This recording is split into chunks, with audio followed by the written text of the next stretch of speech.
Now, how the sugar industry paid experts to downplay health risks. Researchers have discovered documents showing the industry tried to influence scientific studies back in the 1960s. Early studies had found a link between sugar and fat and heart disease. But it now appears that the sugar industry paid two Harvard professors to point the finger elsewhere. At the time, it was not routine to disclose such conflicts. Marion Nestle wrote an editorial about the latest research in JAMA, the Journal of the American Medical Association. She's an author and professor of nutrition, food studies, and public health at New York University. Welcome, Marion Nestle. Let's start by a few Let's start with a few definitions. What was the Sugar Research Foundation? Well, this was a trade association for the growers of sugarcane and sugar beets. It's now called the Sugar Association. So it's a trade group. Its job is to promote the sales of sugar and to lobby to make sure that nobody does anything regulatory to reduce the consumption of sugar.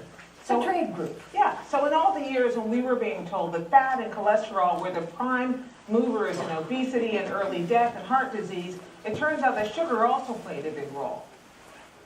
Well, it did. If you look at the epidemiology at the time, it was clear that both sugar and fat were risk factors for coronary artery disease. But these investigators at Harvard who were paid by the Sugar Research Foundation kind of cherry-picked the data and minimized the problems with sugar and maximized the problems with saturated fat. And that was exactly what the Sugar Association wanted them to do, as the documents show. So the goal here was to sway public opinion in much the same way that the tobacco industry did. Yeah, it followed the playbook of the tobacco industry. The number one playbook rule is the first thing you do is you attack the science. You cast doubt on the science. Merchants of Doubt, the book and the movie, explain all that. And the Sugar Association was doing exactly that. It was trying to get researchers to produce research that would minimize a role for sugar and shift the blame elsewhere. And they were very frank about what they wanted, and the investigators agreed that that was what they were going to do. Pretty shocking. If they could shop for experts for something like this, to find someone at Harvard who could tell them what they needed in order to preserve the industry, how do we know that hasn't happened, or maybe it has happened in other nutrition areas? Well, it has happened, and the New York Times last year had a big investigative report about Coca-Cola's funding of the Global Energy Balance Network, in which they had emails that showed that there were very close associations between the researchers who were doing some of this work and executives at Coca-Cola. But it's very hard to get documentary evidence of this. But I do want to say one thing about it. It's not a simple matter of buying investigators. There were these Harvard investigators, at least one of them, was really pretty well known for his work linking fat to heart disease risk. And so he probably believed that that was what it was, didn't think that sugar was nearly as important, and believed that. So it wasn't as simple as the Sugar Research Foundation just saying, this is what we want and we're going to pay for it. When you say it's not as simple, I'm going to ask you a question that's a little leans towards simplicity. What is the smoking gun? Is it sugar? Is it fat? Oh, I think it's both. Because both of them are nutrients. And we don't eat nutrients. Most people don't eat sugar on its own, and nobody eats saturated fat on its own. We eat foods that contain sugars and saturated fats. Diets are much more complicated to study than individual nutrients, but that's really what everybody ought to be looking at. And dietary guidelines tell you, reduce consumption of foods containing a lot of added sugars, and don't eat so much meat, which is the major source of saturated fat.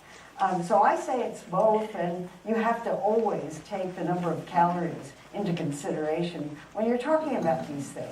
How skeptical should consumers be about these reports, which every year seem to tell them to worry about a different thing? Well, I think they should be very skeptical. The first line of defense is always to say Does this research contradict what I thought I knew? If it does, you want to be a little skeptical about it and wait for some more studies to come out. The science is cumulative. Nutrition science is extremely difficult to do because people are terrible experimental animals and diets are so complicated. There are lots of different ways to put together healthy diets. And we know that diets that have a lot of vegetables, that balance calories, and don't have a lot of junk food are really good for health. We know that. Marion Nestle, we know it. It's a question of paying attention to it. Marion Nestle, Professor of Nutrition, Food Studies, and Public Health at New York University. Thank you very much. My pleasure. Good morning, everyone. Thank you for coming today. That was Marion Nestle. That's it. I want to thank you so much. She really is here live. I want to thank you so much for coming to our Food Policy for Breakfast seminar series. I want to welcome you to Hunter College here in East Harlem. My name is Charles Platkin, and I'm the Executive Director of the New York City Food Policy Center and a professor here at Hunter College. There is so much I could say about Dr. Marion Nestle. However, I don't want to take time away from her valuable speaking time here. But I will say this, Marion Nestle is fearless and relentless.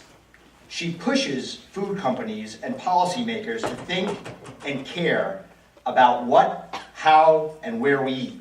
She has moxie. You know it the second you meet her. Dr. Marion Nestle is a true food and public health rock star. And I'd like to give her a warm welcome here to Hunter College in East Harlem and to the Food Policy Center.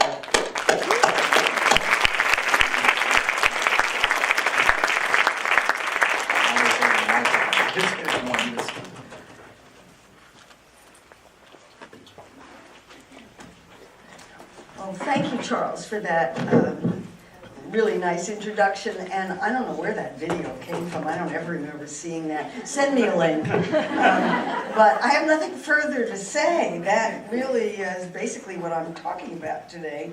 And it was what that clip was referring to was some articles that came out in the in JAMA Internal Medicine a couple of years ago. Investigators at UCSF had found these documents from the sugar industry dating back to the 1960s that indicated that they had paid for research demonstrating that fat was more important than sugar in heart disease and other kinds of disease risk.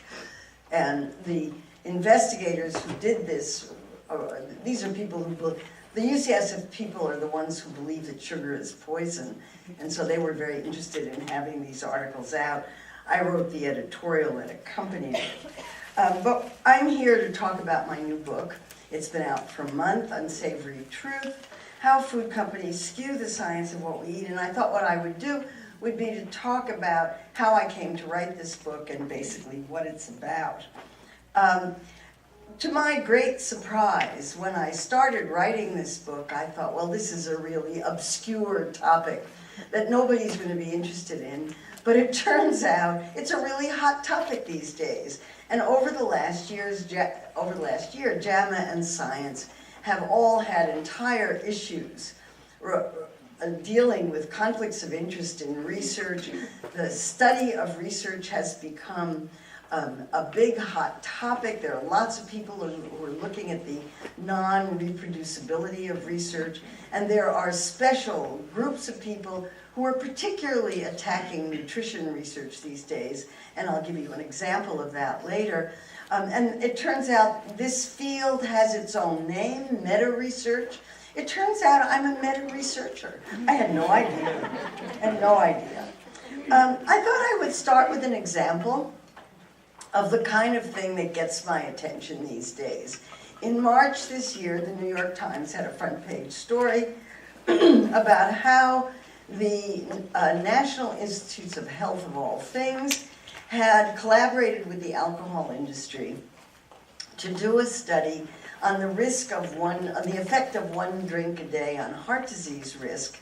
And the reporter who wrote a series of articles about this study, after she wrote the first one, which was kind of neutral about the study, somebody from NIH called her and gave her a tip.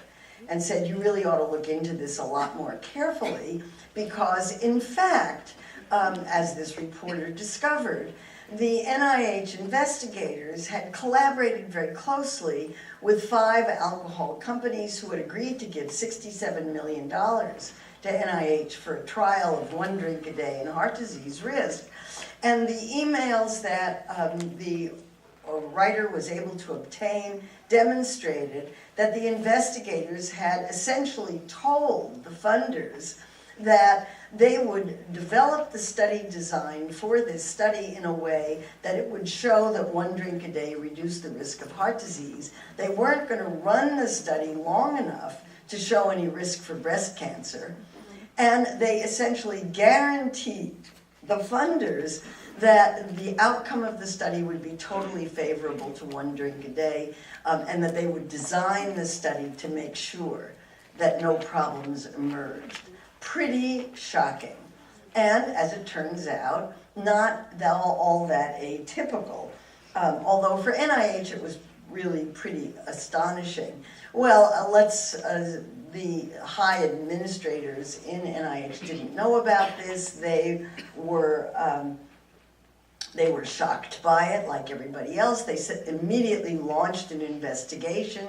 When the early results of the investigation showed that they had a big problem on their hands, they stopped enrollment in the trial, and then a few months later, when the investigative report came out, and it was absolutely scathing, they stopped the trial. So that was the outcome of that, and I guess they're doing a big internal investigation now on their external funding. Clearly, they need to do that. But I'm not talking about alcohol in this book. I don't talk about production agriculture. I don't talk about alcohol in this book. What I do talk about is food companies, the makers of the products that we know and love on grocery store shelves. And I want to say right from the beginning that I totally recognize that personal responsibility is a big factor in food choice. Nobody is holding a gun up to your head forcing you to eat these products. You eat them because you like them, because they're there, because whatever the reasons are. And the reasons, it seems to me, are interesting to look at. Because if you Google influences on food choice, you will come up with dozens of diagrams that look like this. And these diagrams ask the question, what affects our food choices? Things like cost, taste, lifestyle, who our friends are, whether we can cook or not, all of those kinds of things. And what I find absolutely remarkable about these diagrams is that they almost never talk about the food industry. They never talk about marketing, they never talk about advertising. It's about it's as if the food industry's effort to try to sell us food is totally invisible. And of course, it's supposed to be invisible. If you're a good advertiser and you're doing your marketing the way you're supposed to, people don't even know it's there. It's part of the landscape. So it's really that kind of thing that I think needs to be refocused. I want to refocus the discussion to look at what the food industry is doing in order to sell its products. Personal responsibility is still there, but let's try to get a little bit more balance in there. Now, I don't have to tell this audience that we all know what a healthy diet is. Every 5 years, the Departments of Agriculture and Health and Human Services come out with dietary guidelines for Americans, and we get a new one very soon. Can't wait. But in general, since 1980, the dietary guidelines have told us to eat more real foods. Fruits and vegetables, grains, beans, nuts, meat, dairy products, ones that are relatively unprocessed. And they, if you read between the lines, the dietary guidelines at least imply that we would be much better off eating less junk food, or what are formally called these days ultra-processed foods, which is, I guess, is politer than junk foods. So we know all that. And dietary advice is so simple that the writer Michael Pollan, who I admire very much for this, if nothing else, was able to summarize the simplicity of dietary advice in 7 words. Eat food, not too much, mostly plants. Really, that's all there is to it. And enjoy your dinner, I would say. I have a slightly different way of putting it. I think it's important for us to eat better. If we're worried about obesity, we need to eat less and move more. And please don't eat my book. But if it seems more complicated than that, it is surely because of the effect of basic dietary advice, or Michael Pollan's advice, on the food industry. Eating less is very, very bad for business. The food industry's job is to sell more. And the food industry has a really tough job. And it has a tough job because we have far too much food available in this country for anybody to eat, even if we tried. Between 1980 and 2000, the number of calories in the food supply went from about 3,000 a day to 4,000 a day. There was a big increase in food production. This is not what people are eating, this is what's available to us.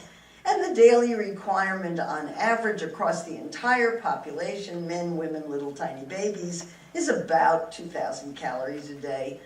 A lot of uncertainty around those numbers, but let's agree that those are ballpark figures. So if you're trying to sell a food product in an environment in which there's twice as much food available as anybody needs, you've got a big job. You have to work hard to do that. And I just, as an afterthought, I put up there the increase in obesity that occurred during that same period. Calories have a lot to do with obesity. But food companies have even a harder problem than that, because in the early 1980s, the way that Wall Street evaluated corporations changed. It used to be that Wall Street really liked blue chip stocks. Remember blue chip stocks? When was the last time you heard that term? It's been a really long time. IBM was a company that gave long, slow returns on investment. In the early 1980s, the shareholder value movement insisted that corporations start giving their shareholders larger and more immediate returns on investment. This put huge preparation on corporations in general, and it's a problem across the board in our society. But for food companies, it was devastating because they not only had to sell food in a food environment in which there were twice the number of calories that anybody needed, but they also had to grow their profits every 90 days. Really tough. So, really tough on food companies. So lots of, I feel sympathy, a lot of sympathy for them. They're under pressure from advocates like me who want them to do healthier things, from regulators who want to regulate them, from lawyers who are suing them constantly, and from Wall Street that simply wants them to make more money. Food companies responded at first by doing nothing, then by denying that they had any responsibility for it, and then they changed products, and then they're fighting back. So my book is about part of the ways in which food companies fight back. So the fighting back. The easiest way to fight back is through the invisible marketing. The invisible marketing is not trivial. It's very hard to get figures on individual food products, but occasionally Advertising Age publishes a few. And the numbers that I've shown here under these products are amounts in millions of dollars that the makers of these products spent in 2016 on direct advertising through advertising agencies, so it's measurable, just in the United States, just through advertising agencies, just for that one particular product. So the $254 million that Coca-Cola spent on that product is just for Classic Coke. It's not for any of their other 199 products. 110 million for M&Ms, 30 million for Pop-Tarts, 148 million for Reese's peanut butter cups, really. Together, the entire food industry spends $30 billion a year on marketing in all ways, every penny of which is deductible as a business expense. Think about public health budgets for public health measures about diet and health, And we don't even come close to the advertising budget for Pop-Tarts alone. Another way to sell food is to make portions bigger. We love large portions. If I had one concept, that one nutritional concept that I could get across to the American public, it would be this. Larger portions have more calories. And I say it in that tentative tone because I don't think it's intuitively obvious. In fact, I know it's not intuitively obvious because we've measured that. But larger portions, I believe, are a sufficient explanation for obesity. You don't need to go any further than that. Larger portions have more calories. More calories make obesity a lot easier. And then one other point that I think is really important, and that's what's happened to the index price of foods over the same time period since 1980. The index price of all foods has risen. That's the bar that's in the middle of this figure. But the index price of fresh fruits and vegetables in general has gone up much faster than food as a whole, and whereas the index price of sugars, fats, and soft drinks has gone down relative to the price of all foods. So if you're somebody who doesn't have a lot of money, it's a lot cheaper for you to buy junk food than it is to buy fresh fruits and vegetables. That's the food environment we live in. We have, and that food environment looks like a collaboration between the food industry and the government to encourage us to eat more food. And that's what's happened over the last 20 to 30 years. So with that background, there are other ways in which food companies have fought back, and it's really that this book is about. And I should say that I was well prepared to take this book on because I wrote my first article about food industry influence on nutrition research, on nutrition societies, and on nutrition advice to the public in 2001.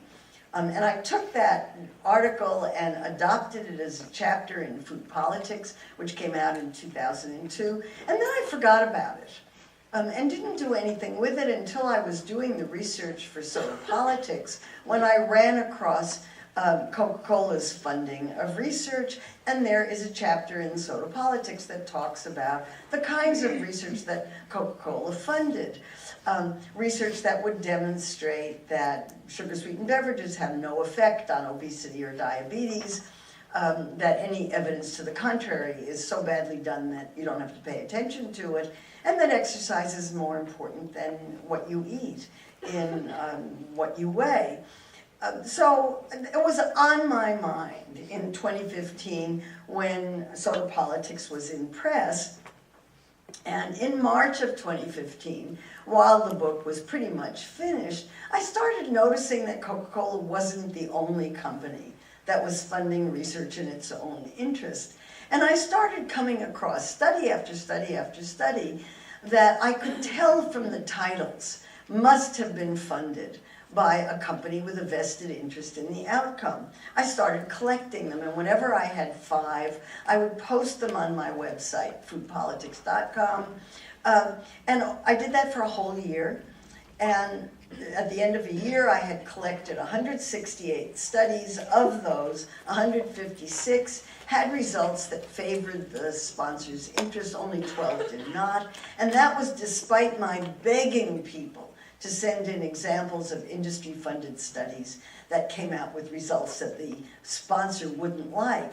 Now, this was a convenient sample. It was done unsystematically. It's just what I ran across. And the only scientific conclusion I can come to is that it's much easier to find industry-funded studies with favorable results than not. And I should say right now that not all nutrition research is funded by industry. In fact, most nutrition research is still funded by the government or by foundations. But a small percentage, maybe 15 or 20%, is funded by industry. But of those studies, most of them come out with favorable results.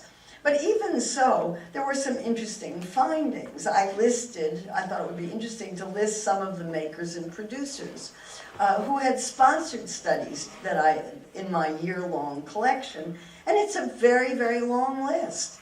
It's as if the maker of every food had figured out that by doing research, by funding research studies that would come out with results that could be used in marketing, either with health claims or just even getting these studies out into the newspapers, that it would help them sell products. I was kind of amazed at the enormity of this picture. Let me give you one recent example that's not in the book, so you can see immediately how this works. Mangoes relieve constipation systems more than fiber supplements do. So my first question was, why would anybody do this study? I love mangoes. I'm a little bit allergic to them, but I love them. Why would anybody do a study like this? My next question, who paid for it? Bingo, the National Mango Board. As I said, you can recognize these things by their titles, because why else would anybody do research like this? So that was I was well primed, let's say, when in August 2015, the New York Times published this front page article about Coca-Cola's funding of the Global Energy Balance Network. An article that proved so shocking that even Fox News was shocked. I was quoted in the article, and as a result, I was called by a number of reporters over the next week, and I can tell you these reporters were absolutely amazed. They couldn't believe that Coca-Cola would pay for research in its own self-interest like this.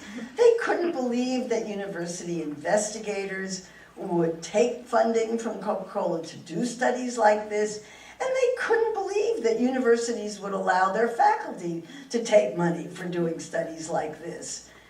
I had another book to write. Let me tell you, that's really what did it. Now, I should say that this article had a big impact. One of its impacts was that it was extremely embarrassing for Coca-Cola, and the company, to its great credit, said, oh, this doesn't reflect the ethics of our company. We're going to go completely transparent. And if you're somebody who's gossipy like me, I urge you to Google Coca-Cola transparency. You get right to this website where it lists every organization, every university, and every individual that Coca-Cola gives money to, at least the ones they know about. It's really fun to look at this list. And they've updated it every 6 months since. They've been really good about that. And their most recent update says that since 2010, they've given $146 million to various groups for partnerships or for research. They don't specify how much of that is research, but I'm guessing it's about half, although they're doing much less research. They're funding much less research now. But one of the things that happens if you go transparent is you leave yourself open for analysis. And so their transparency website has made it possible for investigators to do studies looking at the Transparency Initiative, and this group of investigators at UCSF, same group of people at UCSF, did ask the question, do sugar-sweetened beverages cause obesity and diabetes? They should have asked, are sugar-sweetened beverages associated with obesity and diabetes? But okay, never mind. They found 60 studies. Of those studies, 26 said, no, sugar-sweetened beverages have nothing to do with obesity and diabetes. Big surprise, 25 of them were industry-funded. On the other hand, they found 34 studies that said, yes, there's a strong association between sugary drinks and obesity. Only one of those was industry-funded, and you can bet that whoever did that study never got funded by industry again. That's the funding effect. The funding effect is what I've described, that industry-funded studies tend to come out with results favorable to the sponsor's interest. And we know this largely from research done on the cigarette, chemical, and pharmaceutical drug industries.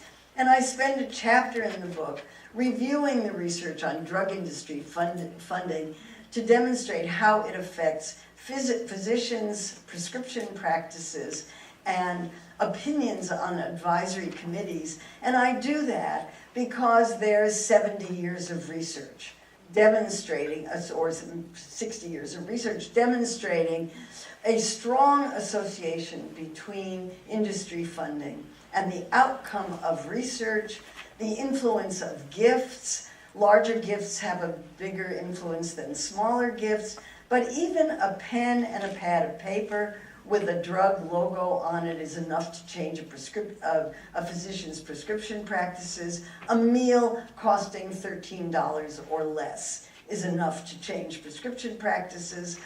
And an enormous body of research that shows that that happens unconsciously. The recipients of industry largesse are unaware of its effects on them. They didn't intend to be influenced. They don't recognize the influence, and therefore they deny the influence. I can't even describe to you how much research shows that. The justifications for accepting the money, therefore, are largely invalid, and disclosure of industry contacts is necessary but not sufficient. This has been shown in libraries full of books, in literally thousands of articles examining the funding effect of drug industry sponsorship. In contrast, I was able to find precisely 11 studies of food industry sponsorship of research on diet and health. Of those 11 studies, the first appeared in 2003, again, in contrast to 60 years of research on drug industry sponsorship. We're very late to this game. The 11 studies vary in what the product is. Half of them are on sugary beverages, on the health effects studied, on the methods used, and on the outcome of research. But in general, these studies support the same kind of conclusions that have come from drug industry sponsorship studies. The research favors the sponsor. And as we'll see, the way in which that happens is in skewing the research question and putting a positive spin on the results. So a lot of the research on this comes from the work of Lisa Bureau, who is a professor at the University of Sydney in Australia. And she has, for years now, done studies on how industry funding affects the outcome of research and where the bias comes. And the bias, according to her research, can come anywhere in the research process, in its question, design, methods, conduct, and reporting. But the place where it is most likely to appear is in the research question. And it's really easy to understand this. I get letters all the time from food trade associations for yogurt, grapes, pecans, whatever, saying, we have $30,000, $35,000, and we're looking for studies to demonstrate the benefits of our product. The benefits of our product. We want to show how yogurt will affect intestinal function. We want to show how peanuts will affect cognitive function, whatever. We're looking for studies to demonstrate benefit. There's a big difference between studies that are designed to demonstrate benefit and studies that are designed to demonstrate an effect. A big difference. Studies that are designed to demonstrate an effect are open-ended, they're basic science. Studies that are designed to demonstrate benefit are marketing studies. They're studies that are designed to prove that a product has benefits that can be used for marketing purposes. This has been shown, and I recommend 5 minutes of your time highly, by Michael Greger, who does these fabulous little videos. He's got a video on how the dairy industry designs misleading studies that is well worth watching. You can find it on YouTube. But basically, you have choices to make as a researcher. The length of the study, how long the study runs, and that was one of the issues in the alcohol study. who you choose as the participants, what the protocols are for your study, and how your comparison diet is made. And those choices, whether done consciously or unconsciously, can bias the way the study is done. You have to work really hard in research to overcome your own unconscious biases and to account for things that you don't even know are there. It's not so easy to do. Now, industry funding has consequences. As I've explained, industry funding distorts the scientific agenda. It distorts the results. It distorts interpretations. If you get a neutral study, you interpret it as showing the benefits of that product. It ends up distorting dietary advice, and I talk a lot about that in this book. And I think it decreases public trust in nutrition research, and it concerns me a lot for those reasons. There are personal risks to researchers who take industry funding.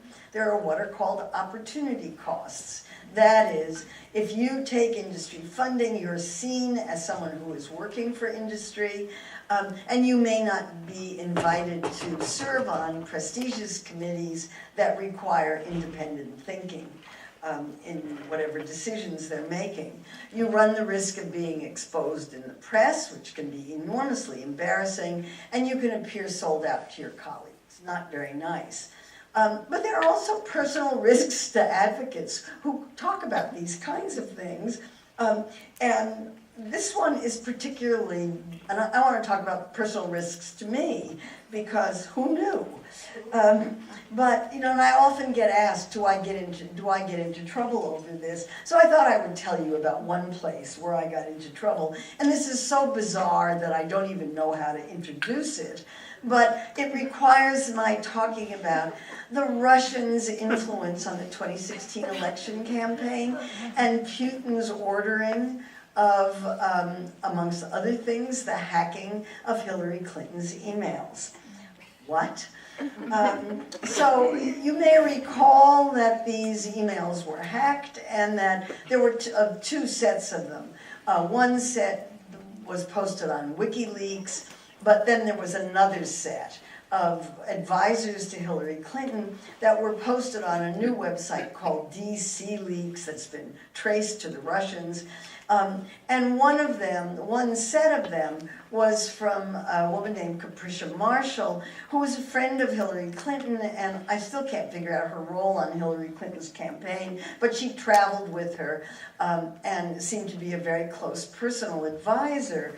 And just by coincidence, Capricia Marshall's emails, which were picked up, included a set of conversations with the vice president of Coca-Cola, a man named Michael Goldsman, because while she was working on Hillary Clinton's campaign, she was getting a retainer of $7,000 a month from Coca-Cola.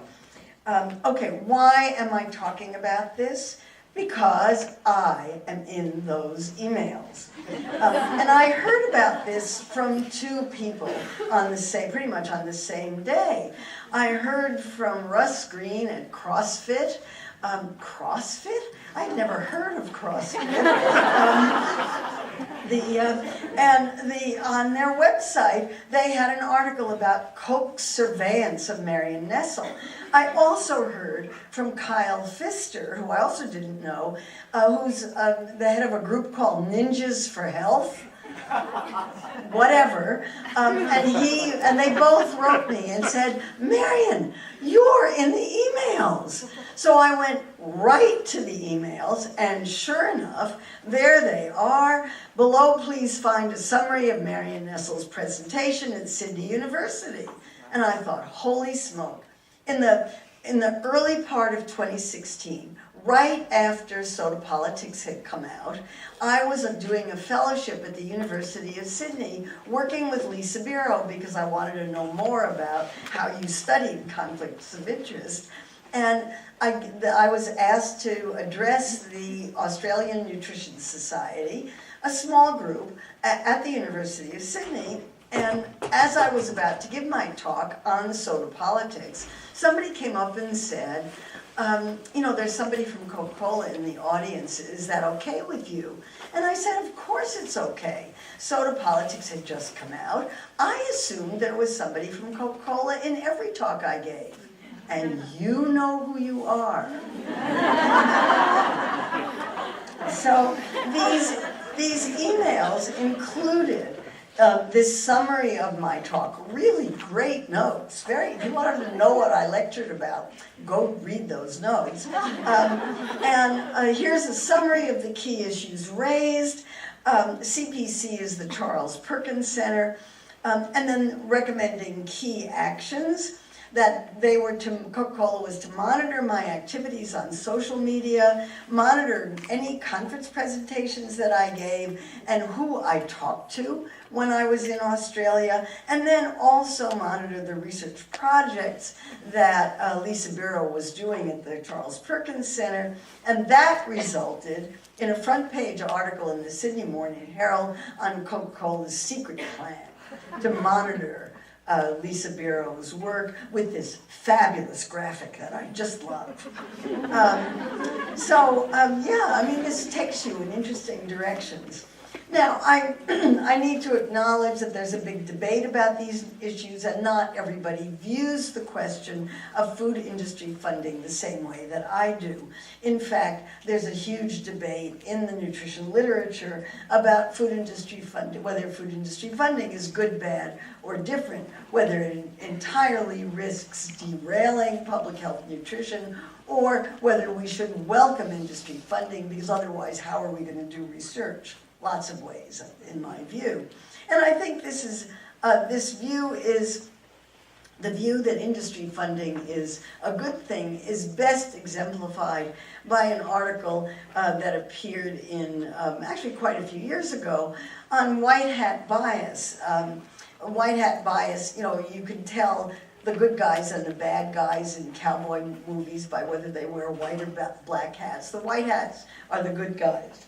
And the argument in this paper, which I think is very important, I spend several chapters in the book dealing with these issues, they argue that industry funding has no influence on the design, conduct, or outcome of research. We've already seen that that's not true.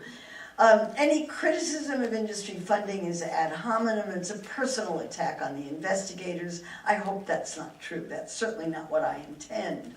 That career goals, scientific beliefs, dietary practices are just as biasing. I think that they're biasing, but they're biased in different ways, whereas industry funding is always biased in the same way. And that disclosure takes care of the conflicts. That's also not true, I think. And I spend a lot of time in the book dealing with those issues. But let me talk about disclosure, because again, it's a front page New York Times issue. This was an article from the Times in September where this cancer researcher at Sloan Kettering was found to have omitted any disclosure of his drug industry contacts in major research journals. Here again, the drug industry is a good example to follow because in 2010, Congress required drug companies to disclose publicly who they give money to and what organizations, what hospitals, and what individuals they give money to. So somebody read one of this guy's papers and said, wait a minute, there's no disclosure statement here, and just looked it up online. It couldn't have been easier. And the New York Times published this astonishing list of his financial ties, consulting arrangements, and so forth, with this enormous list of drug companies where he's on the board of directors, a consultant, a founder, or on an advisory board. And I thought it was interesting that his explanation for it was right out of the the white hat excuses for this. This doesn't the industry funding has no effect on me. It doesn't compromise my responsibilities as a physician, a scientist, or a clinical leader. We've already seen that it very well might, but in ways that are unconscious, unintentional, and certainly unrecognized. As I mentioned earlier, there's what looks to me like a concerted attack on nutrition research these days, a lot of it coming from statisticians at Stanford University who have been writing a series of papers about how you can't believe anything about nutrition epidemiology, but that's a subject for a separate talk. But I particularly loved this paper, which came out in February. It's important for nutrition researchers to disclose their advocacy or activist work as well as their dietary preferences. Really? And they specify vegan, Atkins, gluten-free, etc. So, let me disclose. This is my standard disclosure statement that my salary from New York University, I'm now officially retired, so it's my retirement account that does this, and I get royalties from books and honorary and travel from lectures about this kind of thing. I'm an omnivore. I'll publicly disclose that I'm an omnivore, which I discovered online is defined as eater, consumer, glutton, gourmet, diner, epicure, devourer, gorger, bon vivant, gastronomer, guilty as charged. So I end the book with several chapters on what is to be done about this. And I have advice for researchers, for food companies, for reporters, and for eaters being all of us. And I think I'll just talk about the one for eaters because this is us, and it's also the people we're dealing with on a day-to-day basis. I know that I've talked to several of you before starting this, and all of you are dealing with exactly the same question: is how do we deal with all the misinformation about nutrition that's out there? And this is the advice that I give people for dealing with that. Anytime you see a study that is advertised or marketed or claimed to be a breakthrough, to be a miracle, that's not how science works. Anything that deals with a single food, you want to be really, you want to raise your eyebrows about, because we don't eat single foods. We eat diets of enormous complexity. Anything that is framed as an absolute, sugar is poison. That's a good one. You want to be a little bit suspicious about anything that claims that one food has multiple diseases that it will cure. If you just eat blueberries, and somehow, I love blueberries, but do they really need to market themselves as solutions for erectile dysfunction? I'm not making this up. Or nuts for sperm quality? I'm not making this up. And then my favorite is everything you thought you knew about nutrition is wrong. For me, that sends a red flag in the air, and you want to be skeptical about those kinds of things. What I advise people to do is to use common sense. If we know what a healthy diet is, it's something that's balanced in calories, that contains a lot of relatively unprocessed foods, that includes vegetables. And then on policies, we want to design nutrition policies to promote that kind of diet and to make the healthy choice, the easy choice. So these are the kinds of things I talk about in my books, and in particular this book. And I thank you very much for the opportunity to discuss these things with you this morning. Thanks for getting up so early.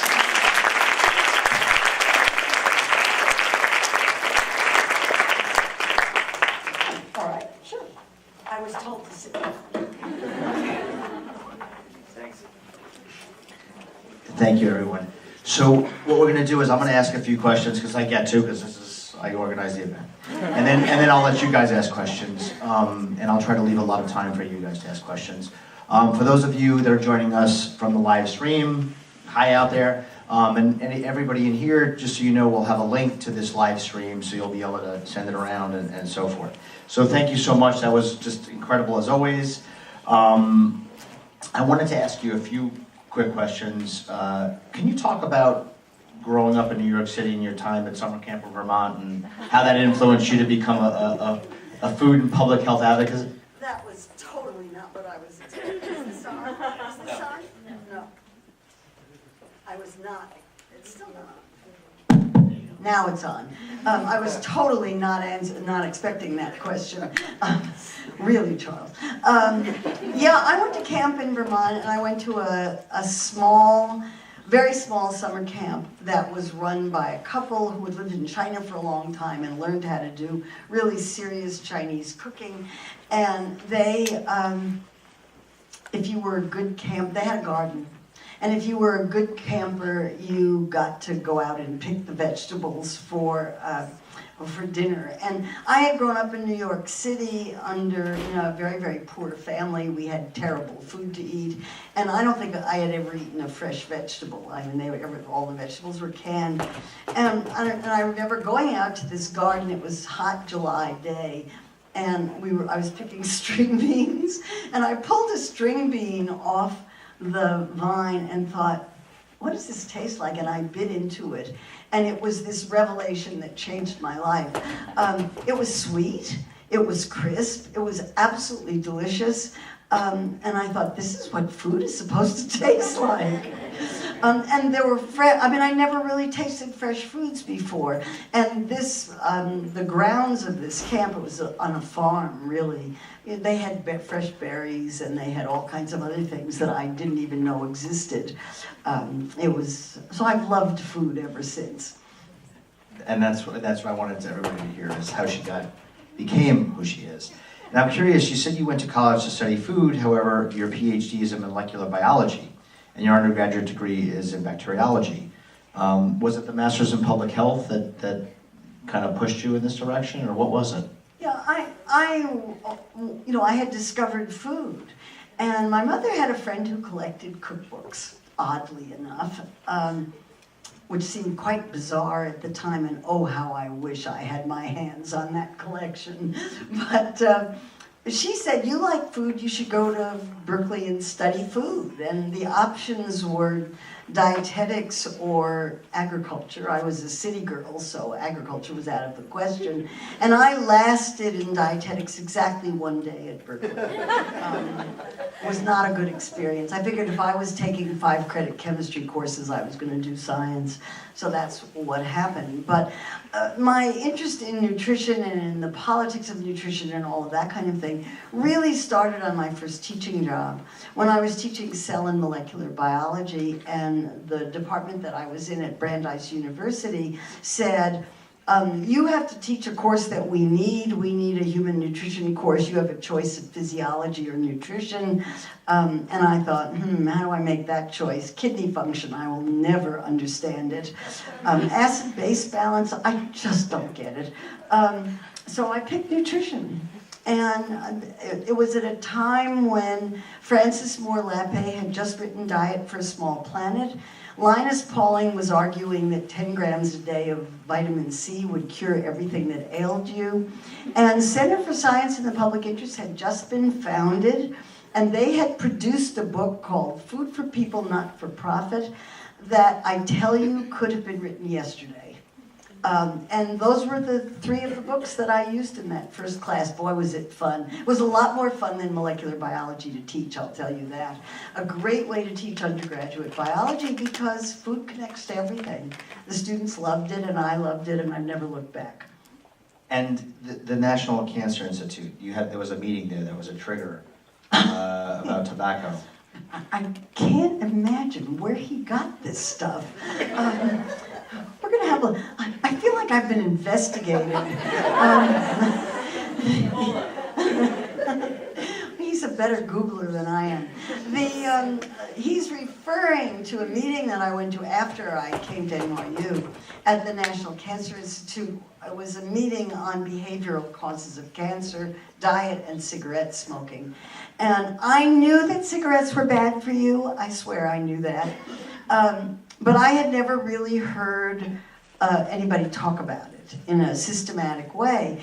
And there were people at this meeting who were among leading worldwide figures in anti-smoking advocacy.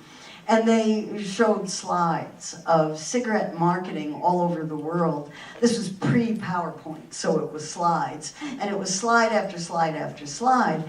And one of them showed had a slide presentation on cigarette marketing to children. Now, I knew that cigarettes were marketed to children. I knew that Joe Camel was something that was aimed specifically at 8, 9, 10-year-old boys, particularly targeted to boys of that age. But I had never paid any attention to it. And the person who gave this, John Pierce, who's an investigator still at the University of California, San Diego, and he showed slide after slide after slide of examples of this marketing around schools and playgrounds and places where kids played. And I thought, this is amazing. I knew that this was going on, but I had never paid attention to it, and I walked out of that meeting saying, we should be doing exactly the same thing for Coca-Cola. And that was the turning point. I started paying attention to food industry marketing, which I never paid attention to before because it's just part of the landscape. We're so used to it being there that we just don't pay any attention to it, and we think that it doesn't affect us at all. And that was certainly what I thought. So I started paying attention, writing articles about it, and when it was time to put a book together, I put those articles together in what became Food Politics. Wow, thanks. My formative years. So you said in an interview in PBS some years ago that after 50 years of nutritional advice, the public was more confused as ever. And that was nearly, it's 15 years later. So do you think that's still true? Is the public more confused than ever? Yes! I mean, I know the answer's obvious. But Yes, the answer's obvious. I mean, I have people who come up to me desperate. Just tell me what to eat. I think that's so sad. I mean, it makes me so sad because food is one of life's greatest pleasures. It's something that you can do several times a day. You know, and give yourself, I mean, what else can you do that gives you so much pleasure several times a day? And the idea that people are desperate about it and tortured by what they should eat and what they should not eat just breaks my heart. It really does. And when Michael Pollan, who's a journalist, could figure out that you could summarize the whole thing in 7 words, really, it's that simple. And you don't have to, I never give it a thought. I like, as I explained, I think vegetables are delicious. You got to get fresh ones, but they're really great. And so it's not a problem for me. And I eat what I like. Do I eat junk food? Yes. I'm an omnivore. I eat junk food. I just don't eat too much.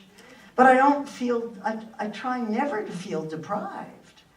You know, if I want a piece of candy, I'll eat a piece of candy. And I don't really appreciate people coming up and saying, you eat that! Which I have to say happens to me all the time. I think people should enjoy what they eat and take pleasure in it. And try to separate the noise from the key messages, which are eat your veggies and relax. Enjoy your dinner. So what's your favorite pizza place by NYU?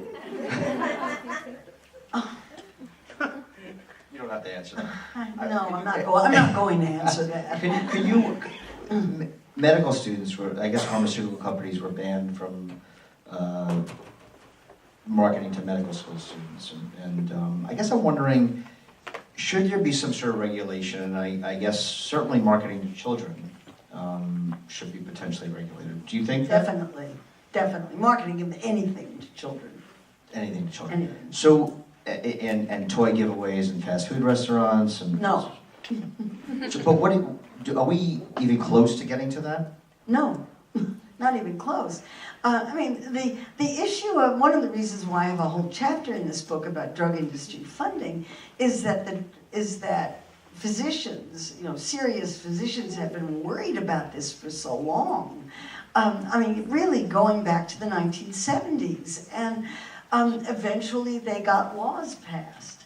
Or medical schools and medical centers passed rules. No, drug companies could not give stethoscopes to medical students. No, they could not give meals to medical students. No, they could not do the kinds of things that they were doing. They found lots of ways to get around it, and they still do it, but at least they put in some kind of rules, and to the extent that ethics are being upheld, people get into trouble. That was one of the things that happened at Sloan Kettering, was that Sloan Kettering had loosened its standards and got into trouble. You don't want to be on the front page of the New York Times for something like that. At least I certainly don't. So do we need rules? I think we do. But what troubles me is that the nutrition profession, if I can talk about it that way, is very, very late coming to the realization that food industry marketing is influencing I have chapters in the book about the Academy for Nutrition and Dietetics and about the American Society for Nutrition, which is the group I belong to. And in going to ASN meetings, I'm dismayed at the way food companies and food industry sponsored sessions are embedded in the sessions of the annual meetings as if there's no influence there. And nobody seems to care, and the disclosures are perfunctory or not even there. It's as if the issue of food industry funding is not an issue. The Dietetics Association has gone much, much further in trying to do something about some of this, in part because of Dietitians for Professional Integrity, which is a group that lasted for about 5 years within the Dietetics Academy, that was working to try to fix some of the relationships with industry, but I don't see that at the American Society for Nutrition at all. I don't see anything like that. Part of what I hope this book will do is to initiate a conversation and at least get people talking about it. And one more question. So tobacco versus food. And I guess, you know, when I look at how now tobacco is heavily regulated, why not food? Food's obviously more complex. Obviously, that's your answer. Tobacco is one product, one message, don't smoke. One policy message, do everything you can to keep people from smoking. And the tobacco industry is very clever, and it's figured out a go-around in juuling and vaping and all of these other kinds of things have posed an enormous problem for regulators. But you can't do that. Cigarettes are an unnecessary product. They're demonstrably bad for health. Food is incredibly complex. People eat dozens and dozens of different foods a day. It varies from day to day and person to person. You can't tell people not to eat. We can't live unless we eat. So the message is much more complicated. It's eat this instead of that, or it's eat less in general if obesity is a problem. Eating less is bad for business. Eating this instead of that is also bad for a lot of businesses.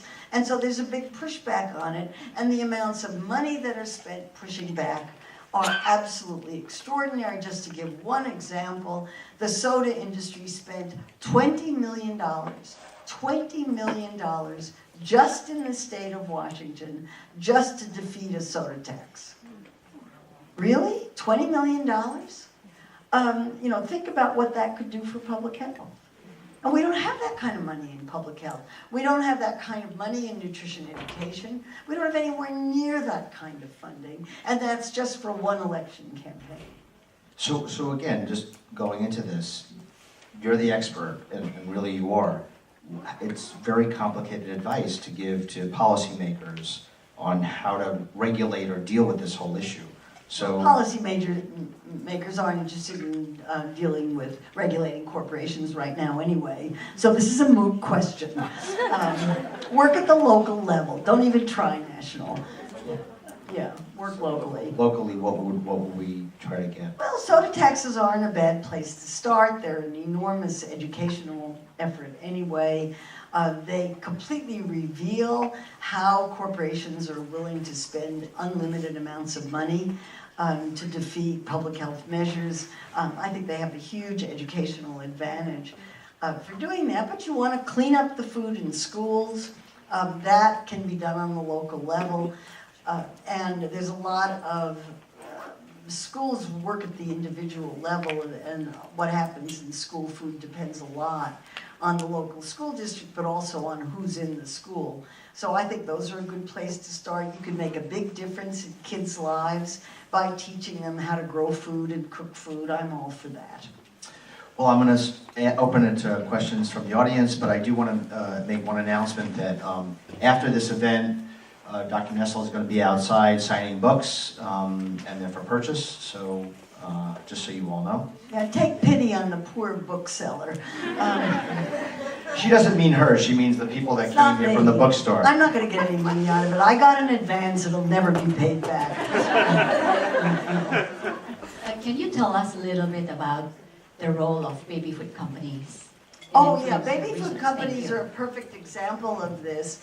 Although there's so little research being done on baby food that it's not a research issue. It's a marketing issue. I wrote about infant formula in Food Politics, my book Food Politics, and I wrote about baby food in my book What to Eat. I have a whole chapter on it. But that's not a research issue, that's a marketing issue. And baby food company, infant formula and baby food companies have a big problem. There's only a finite number of infants and only a finite number of babies. And so their objective is to extend the period in which you buy baby food and infant formula. They've been really good at that. I'd love to know what your thoughts are on brand partnerships with RDs, things like RD ambassador programs, and where that fits into this discussion. Investment programs? Like brand partnerships, like brand partnerships. You mean partnerships of food companies with dietitians, yes. Paying dietitians to do things on social media. I talk about that in this book. Yeah. Obviously, I don't approve. I think dietitians should just say no. And there's other people have written about how Coca-Cola funded dietitians to go on social media and recommend Coca-Cola as an afternoon snack. The Dietetic Society for a long time has had as its major policy position, there's no such thing as a good or a bad food. All foods can fit into a healthy diet. This is true in theory. I would never say never have a soft drink. I would say keep them small and infrequent. So in a sense, that idea is correct, but in practice it just doesn't. It works as something that sounds like the Dietetics Association is in partnership with food companies. I think it's a big problem, and doing something about it has to come from within the society. I'm not a member, it can't be me. Oh, sorry. My question is, do you think that the nutrition profession is largely a part of the problem? That they're doing all this research that's misinforming the public? Like, do you think that the nutrition industry is kind of a part of the problem? I think that the lack of recognition of food company influence is an enormous problem. And that was one of the reasons for my writing this book, was to raise the consciousness. It was a consciousness-raising exercise. I wrote Food Politics because I thought nobody was paying any attention to food company marketing at all.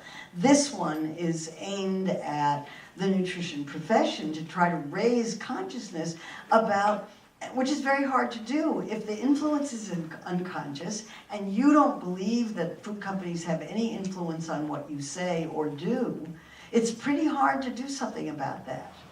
And that was why the drug industry put in all these rules, because they could see that there was lack of recognition. So in a sense, I wrote this book to try to do the same thing.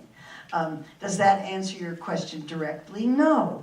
I'm willing to grant that my colleagues are unconscious of the influence. They need to be educated. That there's a huge body of literature that demonstrates the unconscious influence of gifts. Certainly the Dietetics Association, this has been an issue in the Dietetics Academy for a very, very long time. And the Academy has struggled with it. But everybody wants the money. Everybody wants the money. And because dietitians and nutritionists work for food companies, they want the jobs. They want the information. They want to be able to influence food companies. It's very complicated. But the short and dirty answer is yes, I think it's a problem. That's why I wrote the book. I have a question about regulation and the food industry ethics, or ethics and the food industry, regarding college campus and university campus dining services, which at the present time, the big Aramarks of the world, the catering businesses, are able to get, they offer kickbacks to the university services that select them. So I'm curious, is there a way that this can be made known to the public, number one, and that it can be regulated out of being accepted? Oh, I wouldn't call it a kickback. At NYU, Aramark builds kitchens. Oh boy, is this, yeah, I mean, I don't think anybody on a college campus understands anything about how the whole dining services work. But why wouldn't the university want to work with a company that was willing to do that kind of thing? Obviously, they're going to work with them. I'm much more concerned about the pouring rights contracts with PepsiCo and Coca-Cola for sales of only that company's products on college campuses. I think those have been stopped pretty much in grammar schools and junior highs, and now really only exist in high schools and colleges. I think they're a huge problem. And another place, partly it's part of the business that a lot of these questions are aimed at, which is the ignorance, or maybe putting it another way, the unawareness that this is a problem. People just don't see it as a problem. And so defining it as a problem is something that makes people really uncomfortable. And if you're going to take it on, you need to have your facts in line and be willing to have to suffer a lot of setbacks, because most people aren't going to have any idea what you're talking about. So, but I would agree, I think it's a problem. Hi again. I just wanted to ask, do you believe that a lot of the food manufacturers and companies are taking advantage of the fact of promoting their food because there's no nutritional standards of who's promoting the nutritional advice, as there's no regulation that it's not just nutritionists or dietitians giving the advice, it's anyone can publish it, it's a celebrity, it's anyone who can really want to say something they want about the food? Yeah, if you're a food company, your goal in life is to sell more products at higher prices you can. That's your goal, and whatever you can get away with. And you're doing that because food companies are not social service agencies, they're not public health agencies. To expect them to be is not only unrealistic, it's just foolish. And their primary purpose is to sell product and to sell product in as favorable a regulatory environment as they possibly can. So, and to give as much profit to stockholders as they possibly can. So once you start looking at food corporations as businesses in that way, a lot of what they do makes much more sense. And so their marketers know much more about human behavior than you or I do. They study human behavior, they know how human behavior works, they're targeting their marketing to humans who they know will behave in certain ways. Humans will go through a grocery store, and if there's a health claim on a product, they're going to think it's good for them, regardless of what's in that product. That's just the way I think we're hardwired to think that way. So of course they're taking advantage of it. And who are you going to license? I've always been kind of cranky about the Academy's effort to try to get state licensing. And I should say, I have a state license. I am number 000007 because I was on the committee that did the state licensing. But so what? You can give dietary advice. You just can't work in a hospital without a license. But I just finished, anybody can give, well, I guess Gwyneth Paltrow was the best example of somebody we wish weren't giving nutrition advice. And I would put Dr. Oz in the same category. He makes me cry, at the kind of advice that he's giving. And that's what you're up against. That's the reality. And you've got to figure out a way to deal with it. And they have a much bigger reach than you do. So, a couple of quick announcements. Dr. Nestle is going to be outside at the table signing books, and you can certainly talk to her while she's signing books if you're buying them. I want to remind everybody to go to nycfoodpolicy.org and sign up for our newsletter so you can come to more events like this. We have an event with Michael Horowitz tomorrow night from Green Market, who's incredible and going to be lecturing on the food system. I want to thank Dr. Nestle for coming today. I try to end exactly at 10:15. I know we could probably keep her here probably all day. But she was at an event last night, and I know she's exhausted. So I want to thank you all for coming today to East Harlem and coming up here.